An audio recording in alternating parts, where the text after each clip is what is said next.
வக்அத்துல் ஹர்ரா, யஸீதுடைய ஆட்சியில் வந்து நான் இன்னும் 2 விஷயங்கள் சொன்னேன். ஒன்று மக்காவுக்கு எதிரான சப்ஜெக்ட், அடுத்தது மதீனாவுக்கு எதிரான அந்த சப்ஜெக்ட். இந்த 2ம் நடந்தது வந்து யஸீதுடைய ஆட்சியில் தான். அதாவது ஹிஜ்ரி 63ஆம் ஆண்டு, ஹிஜ்ரி 63ஆம் ஆண்டு இது நடக்கிறது. இதெல்லாம் எப்படி நடந்தது என்று சொன்னால், மதீனாவாசிகளில் இருந்து ஒரு சிலர், அதாவது நீங்க பார்க்கலாம் என்னன்னு சொன்னால், முதல்ல ஹர்ராண்டா என்னன்னு தெரிந்து கொள்ளணும். ஹர்ரா என்று சொல்றது வந்து கருப்பு கற்கள் இருக்குது. இந்த கருப்பு கற்கள் இப்போ ஒரு பிரதேசம் என்றா கருப்பு கற்பகுதி பட்காரைகள் தொடர் நிறைந்த பகுதிக்கு சொல்றது ஹர்ராண்டு. ஒரு பிரதேசத்தில் 1 கிலோமீட்டர் அளவுக்கு 1/2 கிலோமீட்டர் அளவுக்கு பெரும் கற்பாறைகள் கருப்பு கலர்ல இருக்குதுன்னு வைங்களேன், இந்த கற்பாறைகளுக்கு என்ன சொல்றது ஹர்ராண்டு. மதீனால இப்படி நிறைய இருக்கிறது நீங்க காணலாம். நம்ம போற வழியிலேயே நிறைய என்ன செய்வோம், நிறைய காணுவோம். இதுக்கெல்லாம் ஹர்ராண்டு சொல்லுவாங்க. இந்த மாதிரி ஹர்ராக்கள் மதீனால நிறைய என்ன செய்யும் இருக்கும். இந்த மதீனாவுடைய அந்த ஹர்ராவுடைய பகுதியில் தான் இந்த யுத்தம் நடந்ததுனால இதுக்கு வக்அத்துல் ஹர்ரான்னு என்ன செய்வார்கள், ஹர்ரா யுத்தம் என்ன செய்வார்கள் சொல்வார்கள். அதாவது இஸ்லாமிய சமுதாயத்தில் முஸ்லிம்களுக்கு மத்தியில் நடந்தன்னு சொன்னால் இந்த ஜமல் யுத்தம், சிஃபியன் யுத்தம், கர்பலா, வக்அத்து ஹர்ரா, இந்த 4 பேர்களை என்ன செய்யலாம், சஹாபாக்கள் வாழ்ந்து கொண்டிருக்கிற காலகட்டத்தில் நடந்த அதாவது மிக மோசமான கவலைக்குரிய நிகழ்வுகள் என்று என்ன செய்யலாம், நாம் அதை சொல்லலாம். இது எப்ப நடக்குதுன்னா ஹிஜ்ரி 63ஆம் ஆண்டு நடக்கிறது. அதாவது ஹிஜ்ரி 64ஆம் ஆண்டு யஸீத் என்ன செய்றாரு, மரணிக்கிறாரு. யார் யாருக்கு இடையில நடக்குது, இஸ்லாமிய ஹிலாபத்துக்கு, அதாவது அஹ்லுஷ் ஷாம் சிரியாவாசிகளுக்கும் மதீனா மக்காவாசிகளுக்கு இடையே என்ன செய்கிறது, இது நடக்கிறது. எப்படி பார்க்கலாம் என்று சொன்னால், மதீனால இருந்து ஒரு தூதுக்குழு யஸீதிட்ட போறாங்க. அங்க யஸீதிட்ட போன பின்னால அவர்களோட இருக்கிறாங்க. யஸீத் வந்து அவர்களை எல்லாம் கௌரவப்படுத்துகிறார், கௌரவப்படுத்தி கண்ணியப்படுத்தி அனுப்புகிறார். ஆனா இங்க வந்த உடனே அதுல ஒரு சிலர் யஸீதை பற்றி குறை சொல்கிறார்கள், யஸீதை பற்றி குறை சொல்கிறார்கள். இந்த ரிவாயத்து பற்றி ஒரு சில விமர்சனங்கள் என்ன செய்கின்றன இருக்கின்றன. யஸீத் வந்து தொழுவதில்லை, சாராயம் அடைந்து கொள்வர இருக்கிறார் போன்ற விமர்சனங்கள் என்ன செய்கின்றன, பரவுகின்றன. இப்படி பரவின உடனே இவருக்கு பின்னால நம்ம ஆட்சியில் இருக்கக்கூடாது அப்படி என்று சொல்லி மிக போராட்டம் மிக்க முன்னிலையில் நின்று செயல்படுறவர்ல முதலாவது ஆளாக அப்துல்லா இப்னு ஜுபைர் ரலியல்லாஹு இருக்கிறார். மக்கால அப்துல்லா இப்னு ஜுபைர் ரலியல்லாஹு அன்ஹு. இங்கல ஹம்தலா இப்னு ஆமிர் தெரிந்தானே, ஹம்தலா கஸீலுல் மலாயிகா, அவருடைய மகன் அப்துல்லா இருக்கிறார். அப்துல்லா எதா இப்னு ஹந்தலான்னு வருமாறு அவர் இருக்கிறார், அப்துல்லா இப்னு ஹந்தலா. ஏன்னா அவங்களும் போராட்ட உணர்வுல உள்ளவர்கள். அப்துல்லா இப்னு ஹந்தலா இங்கல இருக்கிறார். இப்படிப்பட்ட இந்த காலப்பகுதியில் இவங்களுக்கு எதிராக போராட்டம் என்ற சிந்தனை பரவி கொண்டு வருகிறது. மதீனாவில் உள்ள அன்சாரிகள் அழைக்கப்படுகிறார்கள், மக்காவில் உள்ளவங்க அழைக்கப்படுகிறாங்க. இப்படியே இருந்து அப்துல்லா இப்னு முத்தியா மக்காவாசிகளுக்கு தலைவராகப்படுறார். அப்துல்லா இப்னு ஹந்தலா மதீனாவாசி அன்சாரிகளுக்கு தலைவராகப்படுறாரு. யுத்தம் நடந்தே தீரும் என்கின்ற ஒரு நிலையை உருவாக்கிட்டாங்க. போய் என்ன செய்யறாங்கன்னு சொன்னா, பனு உமையா, அதாவது இந்த இப்படி வந்து யஸீதுடைய ஆட்சிக்கு எதிராக கிளம்பியவர்கள் செய்த தவறுகளில் ஒன்று என்னன்னு சொன்னால், பனு உமையா எல்லோரையும் மதீனா விட்டு வெளியேற்றினார்கள். அதாவது யஸீதுக்காக வேண்டி உமையா கோத்திரம் அனைவரையும் வெளியேற்ற வேண்டிய அவசியம் இல்லை. இது தவறியே தான். இது சொல்ல போனால் கோத்திர வெறி என்கிற அம்சத்தில் என்ன செஞ்சிடும், இது வந்து அடக்க வேண்டிய நிலை அங்கே ஏற்படும். அதனால இங்க என்ன நடந்ததுன்னு சொன்னா, உமையாக்களுடைய அனைவரையும் என்ன செஞ்சிட்டாங்க, மதீனாவிலிருந்து வெளியேற்றினார்கள்.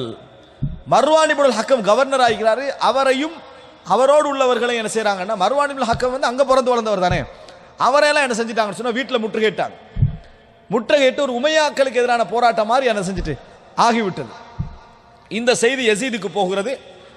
இஸ்லாமிய ஆட்சியாளரோட கவர்னராக நியமிச்சவர் தானே, அவர் எப்படி அவர் யுத்தத்துக்கு வருவாரா இல்லையா, இது நிகழ்வு ஆரம்பிக்க போகிறது.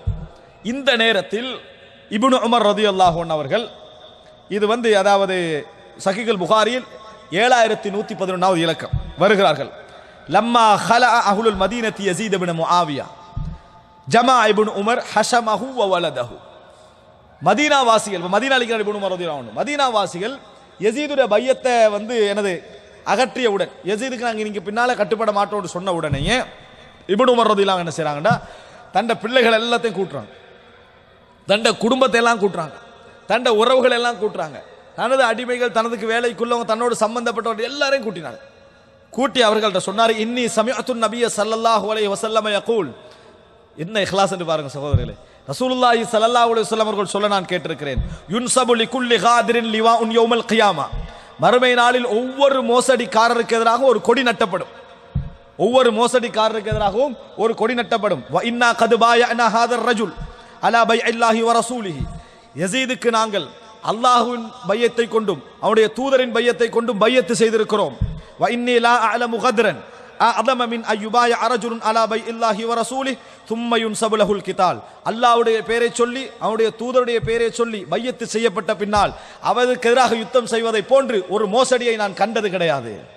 இப்னு உமர் ரலியல்லாஹு சொல்றாங்க, அதை போல ஒரு மோசடி நான் என்னது கண்டது கிடையாது. வ இன்னி லா அஅலமு அஹதம் மின்கும் ஹலஅஹு வலா பாயஅ ஃபீ ஹாதல் அம்ரி இல்லா கானத்தில் ஃபைஸல பைனி வ பைனஹு, யாராவது யஸீத் இப்னு முஆவியாவுக்கு செய்த பையத்திலிருந்து அகன்று கொள்வாராக இருந்தால் அதுதான் எனக்கும் அவருக்கு இடையில கடைசி உறவு. சுப்ஹானல்லாஹ், என்ன ஒரு பணிவு இருக்க வேண்டும், எப்படிப்பட்ட ஒரு இஹ்லாஸ் இருக்க வேண்டும். யார் யஸீத், யார் இப்னு உமர். இப்னு உமர் எங்க இருக்கிறாரு, யஸீத் எங்க இருக்கிறாரு. யஸீதுடைய தக்வாவுக்கும் இப்னு உமருடைய தக்வாவுக்கும், யஸீதுடைய தந்தையுடைய தக்வாவுக்கும் இப்னு உமருடைய தந்தையுடைய தக்வாவுக்கும் எவ்வளவு வித்தியாசம். ஆனா அதுதான் வளர்ப்பு, அதான் வளர்ப்பு, அதான் பணிவு, அதான் தீன்.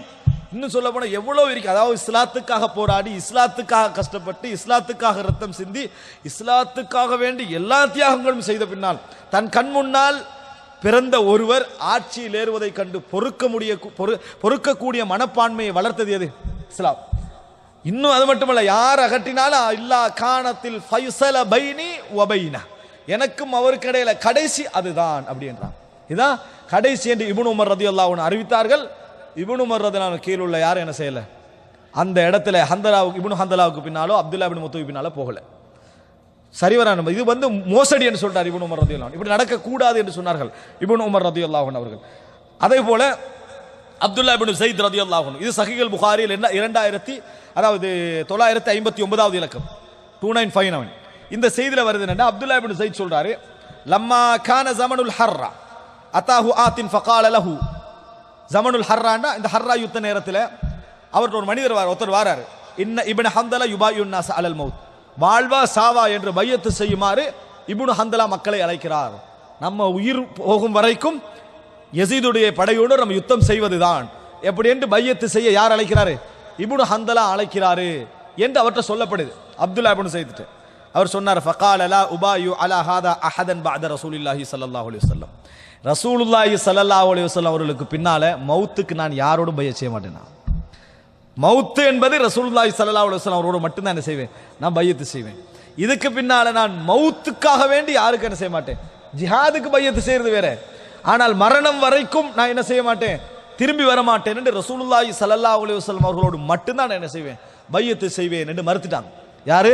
அப்துல்லா இப்னு ஸைத் ரலியல்லாஹு அன்ஹு அவர்கள். அப்ப இந்த செய்தியெல்லாம் என்ன சொல்ற, நிறைய நபித்தோழர்கள் என்ன செய்தார்கள், முரணாக இருந்தார்கள். நுஅமான் இப்னு பஷீர், இப்னு அப்பாஸ் ரலியல்லாஹு அன்ஹு, இப்னு அப்பாஸ் சொன்னாங்க அழிவு நெருங்கிட்டேன்னு சொன்னாங்க.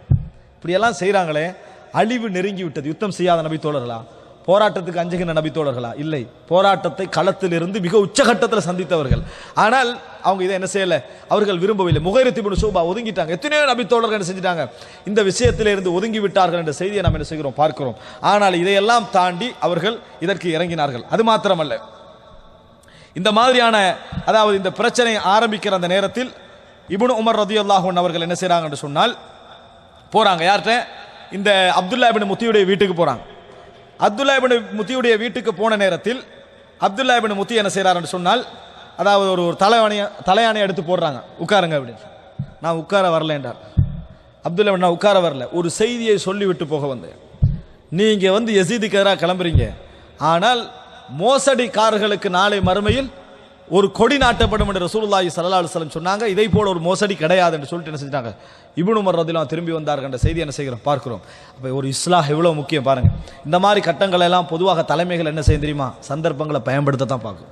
ஆனால் உயர் தலைமையில இருந்தும் கூட மக்கள் இப்னு உமர் ரலியல்லாஹு அன்ஹு கீழே உடம்படுற மாதிரி யஸீது கீழே கூட உடம்பட மாட்டாங்க. அன்றைய தினம் இப்னு உமர் ரலியல்லாஹு அழைத்திருந்தால் அந்த அப்துல்லா இப்னு சுபைர் யாராக இருந்தாலும் எல்லோரையும் விட இப்னு உமர் ரலியல்லாஹு அன்ஹு கீழே உடம்படுவாங்க.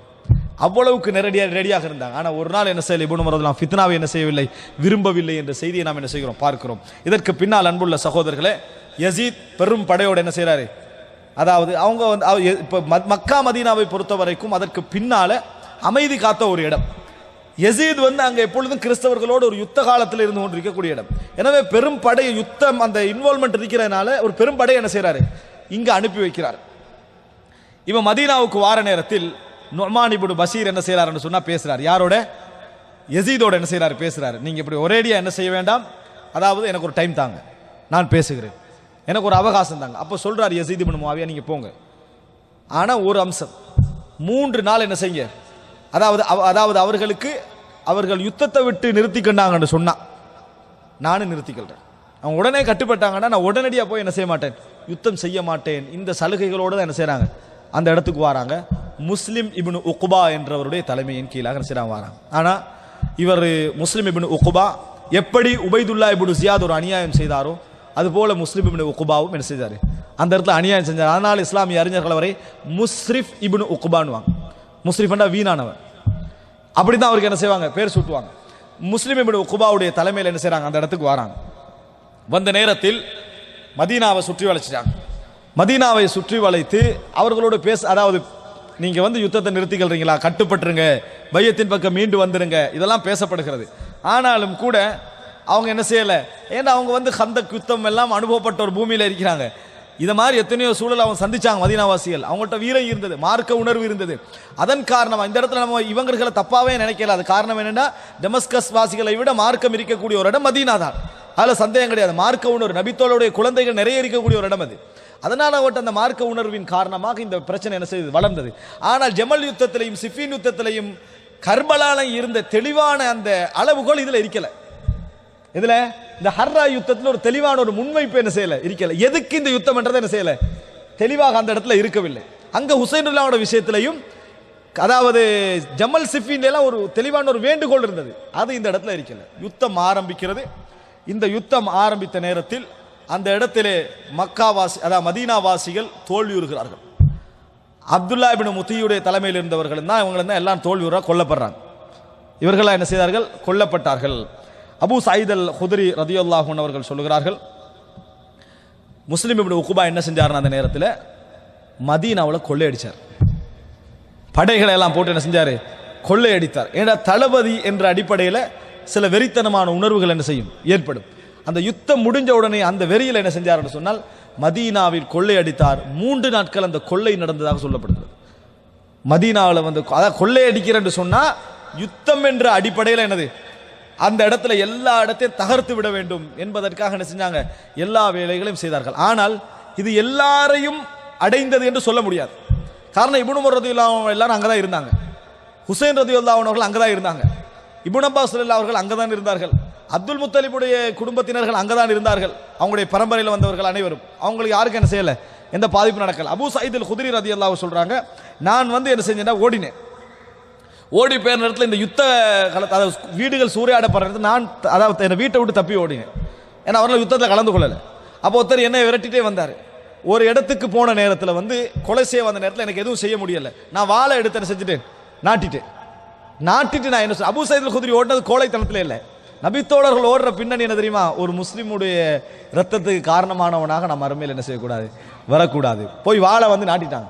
நாட்டினுடைய சொன்னாங்க, நான் ஆதமுடைய அதாவது மகன்களில் ஒருவர் அடுத்த மகனை பார்த்து சொன்னாரே, நான் வந்து என் பாவத்தை உன்னோட பாவத்தை நீயே சுமந்துட்டு போன்னு சொன்னாங்களே, அது மாதிரி ஒருவனாக நான் இருக்க விரும்புகிறேன் அப்படின்னா. நீங்க யாருன்னு கேட்டாங்க. இவர் இப்படி சொன்ன உடனே அந்த விரட்டி வந்தவர் கேட்கிறார், நீங்க யாருன்னு சொல்லு. நான் அபூ சயீத்னு சொன்னாங்க. அபூ சயீத்னா சாஹிபு ரசூலுல்லாஹி ஸல்லல்லாஹு அலைஹி வஸல்லம், அல்லாஹ்வுடைய தூதருடைய தோழரான்னு கேட்டாங்க. ஆமான்னு சொன்னாங்க. என்னை விட்டு போயிட்டார். அந்த இடத்துல என்ன செய்யல, அவர் நிற்கவில்லை. அப்படி என்று சொன்னால் யசீதுடைய படையில் நபித்தோழர்களை அநியாயம் செய்ய வேண்டும் என்ற எண்ணத்தோடு வந்தவர்கள் இருக்கவில்லை. அப்படியான எண்ணத்தில் யசீத் ஒரு படையை அனுப்பவும் இல்லை.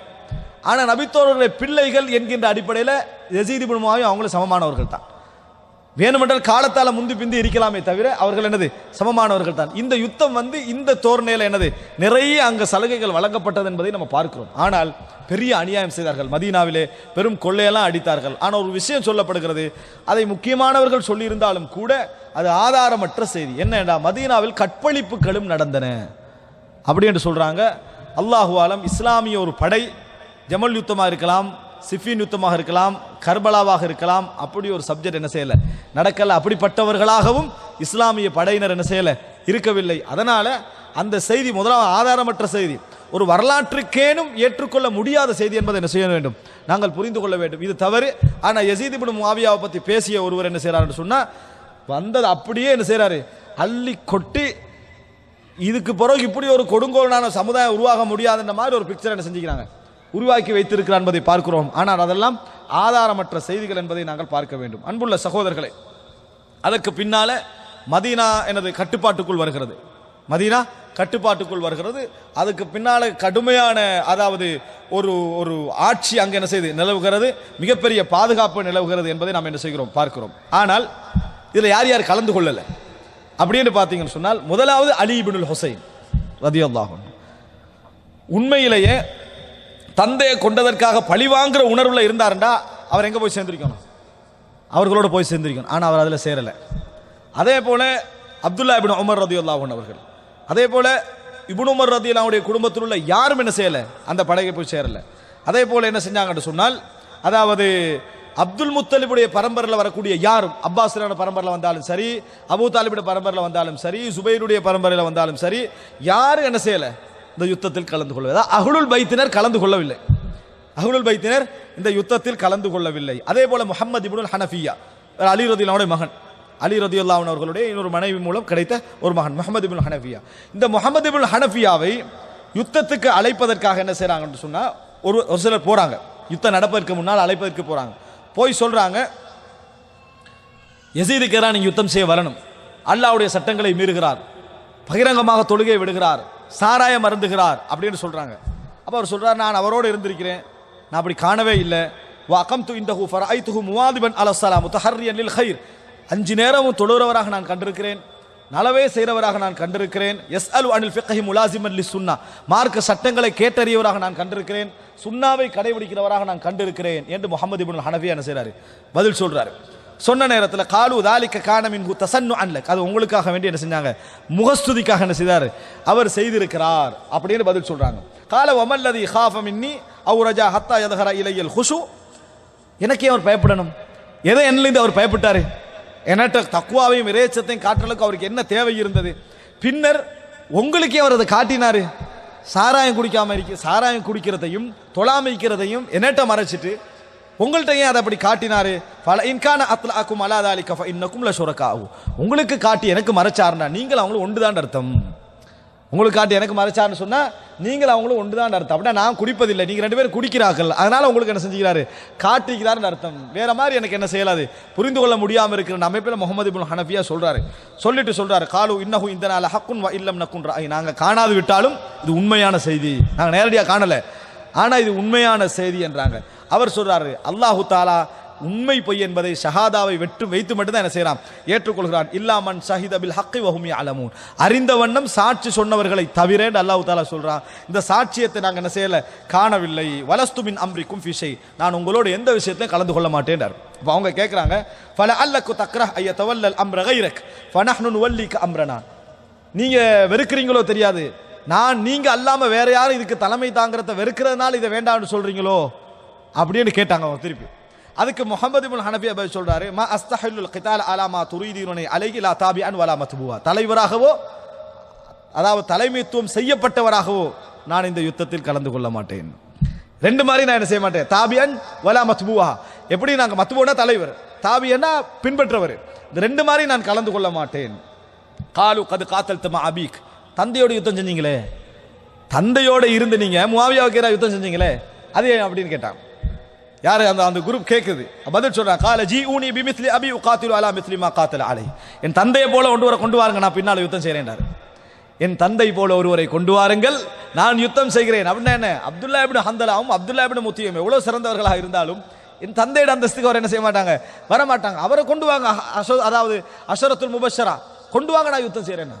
அப்படி ஒரு ஆள் இல்லாத வரைக்கும் நான் என்ன செய்ய மாட்டேன், யுத்தம் செய்ய மாட்டேன்னு சொன்னாங்க. அதுக்கு பின்னால் சொன்ன காலு ஃபமுர் இப்னைக அபுல் காசிம் வல் காசிம், அபுல் காசிமையும் காசிமையும் உங்களோட 2 மகன்கள் இருக்கிறாங்க, அவங்க 2 பேரும் யுத்தம் செய்ய சொல்லுங்க, பில் கிதாலிமன் அவங்கள வர சொல்லுங்க என்றாரு. கால லவ் அமர்துஹுமா காத்தல்து, நான் அவர்களுக்கு ஏவனா நானே வந்திருப்பேனேன்றாங்க. அவங்க 2 பேருக்கு நான் சொல்றதாக இருந்தா நானே வந்திருப்பேனே. காலு ஃபகும் அனா மகாமன் தஹுது நாஸ ஃபீஹி அல் கிதால், அப்படின்னா நீங்க வாங்க, மக்களை அட்லீஸ்ட் இதன் பக்கம் தூண்டி விட்டாவது என்ன செய்யுங்க, சொல்லிவிட்டாவது போங்கன்னு சொன்ன. கால சுப்ஹானல்லாஹ், அல்லாஹ் மிக தூய்மையானவன். ஆமுருன்னாஸ் பிமா லா அஃஅலுஹு வலா அர்லா. நான் விரும்பாத, நான் பொருந்தாத ஒன்றை மக்களுக்கு நான் எப்படி ஏவுவேன்? நான் விரும்பாத, நான் பொருந்தாத ஒன்றை நான் மக்களுக்கு எப்படி ஏவுவேன்? இதன் மா நஸஹ்து லி இபாதில்லா. அப்படி என்றால் நான் அல்லாஹ்வுடைய அடியார்களோடு நல்ல முறையில் நடந்து கொள்ளவில்லை என்பது அர்த்தம். காலு நக்ரஹக், அப்படியே நான் உங்களை வெறுக்கிறோம். நாங்கள் இவ்வளவு சொல்லி நீங்க கேட்கல, அதனால் நான் உங்களை வெறுக்கிறோம். என்ன காலன் இதன் ஆமருன்னாஸ் பி தக்வல்லாஹ் வலா யர்தூனல் மக்லூக் வலா யுர்தூனல் மக்லூக பி சக்தில் ஹாலிக் வ ஹரஜ இல மக்கா. நான் மக்களை என்ன செய்கிறேன், அதாவது தக்வாவின் பக்கம் ஏவுகிறேன். நீங்கள் என்ன வெறுக்கிறீங்களா? இந்தா நான் மக்களை இறையச்சன் பக்கம் ஏவுகிறேன். படைப்பினத்தை அல்லாஹுடைய கோபத்தில் திருப்திப்படுத்த வேண்டாம் என்று சொல்லுகிறேன் அப்படி என்று சொல்லிட்டு முகமது இப்னு ஹனஃபி என்ன செஞ்சாரு, அங்கிருந்து போனார். இவ்வளவும் யசீதுக்காக என்ன செஞ்சாரு, முகமது இப்னு ஹனஃபி அலி ரலியல்லாஹு மகன் அவர்கள் பேசினார்கள் என்பதை பார்க்கிறோம். அப்படி என்றால் இது முழு ஆதரவோடு நடக்கவில்லை என்பதை என்ன செய்ய வேண்டும், புரிந்து கொள்ள வேண்டும். அன்புள்ள சகோதரர்களே, இதற்கெல்லாம் பின்னால் மக்காவுக்கு போறாங்க. அப்துல்லா இப்னு சுபைர் ரலியல்லாஹு அன்ஹு அவர்கள் மக்கால தான் என்ன செஞ்சாங்க, ஒதுங்கி இருந்தார்கள். அப்துல்லா இப்னு சுபைரை தாக்க வேண்டும், அப்துல்லா இப்னு சுபைரை அங்கிருந்து அகற்ற வேண்டும் என்பதனால தான் என்ன செய்து அங்க அவர்களுக்கு எதிராக யுத்தம். ஏன்னா ரோமர்களோடு இவர்கள் யுத்தம் செய்து செய்து கிறிஸ்தவர்கள் அவங்க ரோமர்கள் செய்த அந்த அனுபவங்கள் என்ன செஞ்சது, இவங்கள்ட்ட இருந்தது. இல்லைன்னா நெருப்பு பிடிக்கிற அளவுக்கான யுத்தம் நடத்தக்கூடிய அமைப்பில் அரபு மக்கள் இருக்கல. அங்கிருந்து கற்றுக்கொண்ட அந்த அமைப்பை இங்கே என்ன செஞ்சாங்க, அப்ளை பண்ணாங்க. அதனால எரிய வேண்டியது மஞ்சனிக் போன்ற இதால் எடுத்த நெருப்பு போய் என்ன செஞ்சது, அவரை பிடிப்பதற்காக, அவரை அடிப்பதற்காக தாக்க வேண்டி ஏற்பட்டது. அதனால கௌபா என்ன செய்து எரிஞ்சதே ஒழிய அப்துல்லா இப்னு சுபைர் ரலியல்லாஹு அன்ஹு அவர்களுக்கும் கௌபால கையடிக்கிற எண்ணம் இருக்கவில்லை. யசீதுக்கோ யசீதுடைய படையில் வந்தவருக்கோ ஒருவருக்கோ நயவஞ்சகராக இல்லாமல் இருந்தாலே தவிர, நயவஞ்சகர்களாக இருந்தாலே தவிர மற்ற எவருக்கு என்ன செய்யவில்லை, கௌபாத்துல்லாவை அதாவது தாக்க வேண்டும் என்கின்ற எந்த எண்ணமும் எனது இருக்கவில்லை என்பதை நாம் என்ன செய்ய வேண்டும், புரிந்து கொள்ள வேண்டும். ஆனாலும் அன்புள்ள சகோதரர்களே, இதில் ஒரு விஷயம் என்னென்று சொன்னால், காபத்துல்லால கையடிக்கிற நேரத்தில் சிலர் அதாவது அவருக்கு உபதேசம் செய்தார்கள். காபத்துல்லாவுடைய விஷயம் இதில் கவனமாக இருங்க, ஹரமுடைய எல்லை அப்படி என்று சொல்லி. அதுக்கு அவர் சொன்னார், உங்களை விட நான் இந்த விஷயத்தில் மிகவும் அறிந்தவன் என்று பதில் சொல்றார் படை தளபதி. ஏண்டா காபத்துல்லா குற்றவாளிகளுக்கு இடம் கொடுக்காது, காபத்துல்லா குற்றவாளிகளுக்கு இடம் கொடுக்காது. இந்த இடத்துல இவர் போனவர் என்ன, அதாவது அப்துல்லா இப்னு சுபைர் மட்டுமல்ல இங்கே போய்கிறார், அவருடைய படையினரே காபத்துல்லா வச்சு என்ன செய்யறாங்க, டிஃபென்ஸ் பண்ணி கண்டிக்கிறாங்க. அதனால என்ன செய்வேன், நான் அடிப்பேன் என்று சொல்லித்தான் என்ன செஞ்சாங்க, அடித்தார்கள். எனவே யசீது காபத்துல்லாவை எரித்தார் என்கின்ற சிந்தனை என்ன செய்யக்கூடாது, கொண்டு வரக்கூடாது. யசீத் காபத்துல்லாவை எரிக்கவும் இல்லை, அப்துல்லா இப்னு சுபைர் காபத்துல்லாவுடைய புனிதத்தை கேவலப்படுத்தவும் இல்லை. இருவரும் மக்கால யுத்தம் நடந்ததன் காரணமாக, அந்த புனித இடத்துல அந்த யுத்தம் நடந்ததன் காரணமாக காபத்துல்லா இதில் அதாவது அகப்பட்டதே தவிர மற்றபடி எந்த நோக்கமும் இருக்கல. அதனால் அல்லாஹ் ரப்புல் ஆலமீனுடைய எந்த தண்டனை அங்கே என்ன செய்யல, இறங்கவில்லை என்பதை நம்ம புரிந்து கொள்ள வேண்டும். என்றால் காபத்துல்லாவை அழிக்க வந்திருந்தால் நிச்சயமாக அல்லாஹ் ரப்புல் ஆலமீன் என்ன செய்ய மாட்டான், அது முஸ்லீமாக இருந்தாலும் சரி காஃபிராக இருந்தாலும் சரி அல்லாஹ் தஆலா அதை விட மாட்டான். ஆனால் அப்படியான எண்ணம் என்ன செய்யவில்லை, இருக்கவில்லை. ஏன் முஸ்லிம்கள் யாராக இருந்தாலும், கொள்கை வழிகட்டவர்களாக இருந்தாலும் காபத்துல்லா அழிக்கிற நோக்கத்தில் என்ன செய்யல, யாருமே வரவில்லை என்பதை நாம் என்ன செய்ய வேண்டும், புரிந்து கொள்ள வேண்டும். கடைசியாக அன்புள்ள சகோதரர்களே, அதாவது இந்த யுத்தத்துக்கு பின்னாலே அனஸ் ரலியல்லாஹு அன்ஹு அவர்கள் மிக வேதனைப்பட்டார்கள், மிக கவலைப்பட்டார்கள். அனஸ் ரலியல்லாஹு அன்ஹு அவர்கள் எந்த அளவுக்கு சொன்னாங்கன்னு சொன்னால், அனஸ் ரலியல்லாஹு அன்ஹு அவர்கள் சஹீஹுல் புகாரியில் 4906வது இலக்கத்தில் வரக்கூடிய ஒரு செய்தி, அனஸ் இப்னு மாலிக் ரலியல்லாஹு அன்ஹு அறிவிக்கிறார்கள். அதாவது ஹஸின்து அலா மன் உஸீப பில் ஹர்ரா ஃபகதப இலைய ஸைத் இப்னு அர்கம் வபலகஹு ஷித்தத்து ஹுஸ்னி. நான் மிகவும் கவலைப்பட்டேன், இப்படியெல்லாம் மதீனால மக்கள் கொல்லப்பட்டு விட்டார்களே என்று மிகவும் வேதனைப்பட்டேன். எனக்கு அப்துல்லா இப்னு ஸைத் ஒரு கடிதம் எழுதினார். அதுல என்ன எழுதினார் என்று சொன்னா, ரசூலுல்லாஹி ஸல்லல்லாஹு அலைஹி வஸல்லம் சொல்லி இருக்கிறார்கள், அல்லாஹும்ம ஃபிர் லில் அன்சாரி வலி அப்னாஇல் அன்சார். யா அல்லாஹ், அன்சார்களுடைய பாவங்களை மன்னிப்பாயாக, அன்சார்களுடைய பிள்ளைகளுடைய பாவங்களை மன்னிப்பாயாக என்று ரசூலுல்லாஹி ஸல்லல்லாஹு அலைஹி வஸல்லம் அவர்கள் துஆ கேட்டிருக்கிறார்கள். கவலைப்பட வேண்டாம், நீங்கள் கவலைப்பட வேண்டாம். ஏன்னா நிறைய பேர் ஆட்சிக்கு எதிராக கிளம்பினவர்களை பற்றி நிறைய கவலையில் என்ன செய்தார்கள், இருந்தார்கள் என்ற செய்தியை பார்க்கிறோம். இந்த முஸ்லிம் இப்னு உக்பா இருக்கிறாரே, இவ்வளவு யுத்தம் செய்த பின்னாலும் நேராக ஹுசைன் ரதியல்லாஹு அவன்கிட்ட போறாங்க, ஹுசைனோட மகன் அலிட்ட போறாங்க. அவரோட எல்லாம் பேசிட்டு, யசீத் உங்களை சிறந்த முறையில் பேசிவிட்டு வர சொன்னார் அப்படின்றார். உங்களை சிறந்த முறையில் உங்களோடு உறவாடி விட்டு வர சொன்னார் என்று சொல்லிட்டு யசீத் என்ன செஞ்சாரு, அந்த இடத்திலிருந்து போனார் என்ற செய்தி நாம் என்ன செய்கிறோம், பார்க்கிறோம். அன்புள்ள சகோதரர்களே, ஆனால் என்னதான் மதீனாவுக்கு தனக்கு எதிராக கலந்து கொண்டவர்களுக்கு எதிராக இந்த யுத்தம் செய்தாலும் மதீனாவில் அதோடு நிறுத்திக்கணும், அதோடு என்ன செய்திருக்கணும், நிறுத்தி இருக்க வேண்டும். அப்படி என்றால் கூட அதில் ஒரு நீதி இருந்திருக்கும். அதை மீறி மதீனால கொள்ளையடிச்சாங்க பாருங்க, மதீனால அநியாயம் செய்தாங்க பாருங்க. இதுக்கு யசீத் வந்து கட்டளை இடவில்லை. கட்டளை இட்டதாக சில செய்தி சொல்வார்கள். அதாவது 3 நாளைக்கு மதீனாவை நீங்கள் அனுமதி என நினைத்துக்கொள் அப்படி என யசீத் சொன்னதாக சொல்வார்கள். அது ஆதாரமற்ற செய்தி. ஆனால் அந்த 3 நாள் நடந்தது அநியாயம். நிச்சயமாக ரசூலுல்லாஹி ஸல்லல்லாஹு அலைஹி வஸல்லம் சொல்றாங்க, இந்த மதீனாவை அநியாயமாக யார் அணுகினாலும் தண்ணீரில் உப்பு கரைவதை போல் அவர்கள் கரைந்து விடுவார்கள் என்று சொன்னார்கள். அந்த அடிப்படையில் எதற்காக வேண்டி மதீனாவில் இந்த அநியாயம் நடந்ததோ, யார் இந்த அநியாயத்தை செஞ்சாரோ அவர் மக்காவுக்கு புறப்பட்டு போறாரு. முஹர்ரம்ல முஸ்லிம் இப்னு உக்பா இடையில மரணிச்சிட்டார். அதாவது கொஞ்ச காலம் தான் முஹர்ரம்ல மரணிக்கிறாரு முஸ்லிம் இப்னு உக்பா. அதை தாண்டி சஃபர் ரபியுல் அவ்வல்ல யசீத் மரணிச்சிட்டார். ரபியுல் அவ்வல்ல யசீத் மரணிச்சு விட்டாரு. 36 வயசு. 36 வயதுல என்ன செஞ்சிட்டாரு? மரணித்து விட்டார் என்ற செய்தி நம்ம பார்க்கிறோம். எதற்காக இந்த யுத்தம் நடந்ததோ, எதற்காக அவர் போராடினாரோ, அந்த ஆட்சியில் அவரால் என்ன செய்ய முடியவில்லை, நிலைக்க முடியாத அளவில் ஹிஜ்ரி 64ஆம் ஆண்டு ரபியுல் அவ்வல் மாதம் என்ன செய்றார்? யசீத் மரணித்து விடுகிறார் என்ற செய்தியை பார்க்கிறோம். அதனால தான் இமாம் தஹபி சொல்றாரு, அவர் மதீனா வாசிகளுக்கு செய்த அநியாயத்தின் காரணமாக வலம் யும்ஹில்ஹுல்லாஹு அலல் ஹிலாஃபா, அல்லாஹ் ஹிலாஃபத்தில் அவரை நீண்ட காலம் என்ன செய்யவில்லை, வைக்கவில்லை என்று சொல்லக்கூடிய செய்தியை நாம் என்ன செய்கிறோம், பார்க்கிறோம். இதுல வந்து யசீத் படை அனுப்பின நேரத்தில் என்னதான் அதாவது முற்பாதுகாப்பை மேற்கொண்டிருந்தாலும் முஸ்லிம் இப்னு உக்பா யார் என்பது அவருக்கு தெரியாம இருக்காது. இவர் என்ன செய்வார் என்பது அவருக்கு தெரியாம இருக்காது. அப்படிப்பட்ட என்ன பாதுகாப்பு நடவடிக்கை எடுத்தாலும் மதீனாவாசிகள் அனுப்புற நேரத்தில் மதீனாவுக்கு நல்ல நெருக்கமான ஒரு ஆளை தளபதியாக வச்சு செஞ்சிருக்கணும், அனுப்பி இருக்கணும். எனவே எல்லா வகையிலும் நேரடியாக அவர் சம்பந்தப்படாது விட்டாலும் இந்த எல்லா யுத்தங்களிலும் யசீதுக்குரிய பங்கு என்ற செய்தி உண்டு. ஆனால் நேரடியாக அவர் அதில் அனுமதிச்சாரு, கொலை செய்ய சொன்னாரு, இந்த மாதிரி வார்த்தைகள் வரக்கூடிய செய்திகள் பலகீனமானது. அதே போல அவர் சாராயம் குடிச்சாரு, தொழாம இருந்தாரு, இது பலகீனமானவைகள். கஅபத்துல்லாவை எரிச்சாரு, இதெல்லாம் பலகீனமான பொய்யான செய்திகளை தவிர மற்றபடி யசீதுடைய ஆட்சியில் நிறைய இது போன்ற அதாவது நேரடியான இன்வால்மெண்ட் இல்லாது விட்டாலும் அவருக்கு அநியாயங்களுக்கும் அவருக்கும் என்ன செய்கிறது, தொடர்பு உண்டு என்பதனால் அஹ்லு சுன்னா வல் ஜமாத்துடைய அகீதா என்ன தெரியுமா, அவருக்கு சார்பாக துஆ கேட்கவும் மாட்டார்கள், அவருக்கு எதிராக சபிக்கவும் மாட்டார்கள்.